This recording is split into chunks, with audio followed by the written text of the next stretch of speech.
Wouldn't it be great if you were the miracle?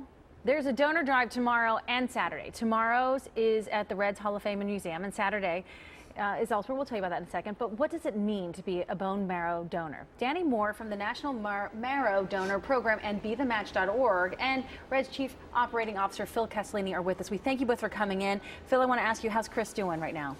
Well, he's not doing great. It's time. Time's of the essence, and we're really hoping and praying that we find a match, and that's what today's all about, is to get as many fans in Reds country engaged in coming and swabbing with us and trying to find that match for Chris. We're all going to swab today, just so you know. We're going to do this. But I want to say that whether or not we are a match for Chris, we might be a match for somebody, right? And that's really important. That's correct. This is a national registry, so the unique opportunity of this organization is, yes, we're doing this drive in honor of Chris, but we're also doing this drive for people just like Chris that are in need. I mean, we've seen Robin Roberts just came back from 5 months after getting a bone marrow transplant, so this really works. Yes, it does. It works. It is a simple cheek swab. The first thing to do is just to get registered. Okay, and you said it's a simple cheek swab, because I know Phil and I were talking about this last week, and I said, oh, what's involved here? I'm in. A simple cheek swab, I can do that, but what's involved once you get to be a donor? Like, say you are a match for someone. If you are a match for a donor, everyone automatically assumes that it's a surgical procedure. We do have a procedure called PBSC. It's very similar to donating plasma. What they put 2 needles in your arm, and 1 needle filter out the blood-forming cells, and then your own blood is returned back into your arm. It is non-surgical. It is just a 3-hour collection process. I can do that. Can you do that? I can do that all day long. I can do that all day long. All right, we are going to show you how easy this is. Tell us what to do, because we're going to get registered right now. Right now. Okay, great. Well, since you all have already filled out your paperwork, it is simple contact information that we need. I want you to grab your Q-tips. Take one at a time, please. Okay. Please? Yeah?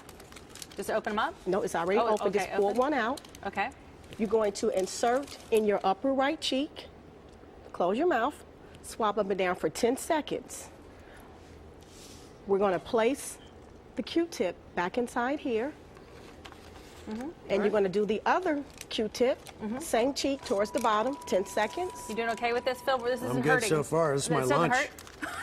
This is the easy process. This is what you'll do tomorrow, right? Correct. And now you're going to do your upper left, 10 seconds. A lot of people ask me, okay? It's okay. Why do you have to do so many? We just want to make sure we get enough cheek swabs so when it gets processed in the lab, it'll be easy to identify the person that's searching the registry matches your DNA. It takes longer to fill out the paperwork than to do this, doesn't it? Actually, I timed it. It takes exactly 6 minutes to fill out paperwork and to do the cheek swab. So there we go. So you can stop down tomorrow. Can you tell us about tomorrow? And then there's also one on Saturday. If you don't know about that, I can do that. But what about tomorrow? Tomorrow, from 11 to 6, someone like myself and all volunteers would be down to assist to help everyone to sign up for the registry. There is an age and health guideline requirement. We are requiring donors between the age of 18 to 44. Reason being is because the doctors have found a higher successful rate with patients' outcome with donors between that age. Phil, you guys are providing the space for this, but it's real important because he's part of your family too. He is, and if you see the story, I mean, these are 2 of the nicest people you'd ever meet. You know, they had their own kids, they've adopted kids. He's one of the best salespeople we have. He's a rock star in our department. We miss him dearly, and he's made a lot of great relationships with a lot of Reds fans. And so we felt anything that we can do, and if that means opening our doors to bring fans in to try to create that match by swabbing at Great American Ballpark at the Hall of Fame, that's really what it's about. We desperately need Chris to get back with his family and be there as a father for these kids for their entire lives. And selfishly, we want him back at the Reds, and we'd love to see him back at the office selling tickets. The good they are doing, the good Chris is doing and his family by getting out the word, can you even quantify that for us? It's just been amazing. Just the outreach.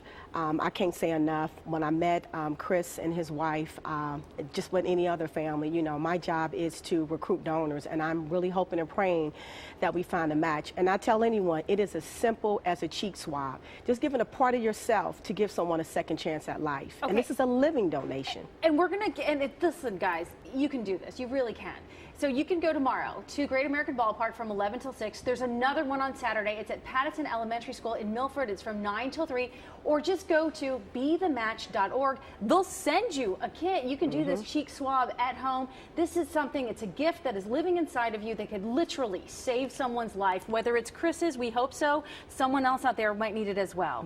Thanks, guys, for doing this. Thank you for doing this. This was a lot of fun. I appreciate it.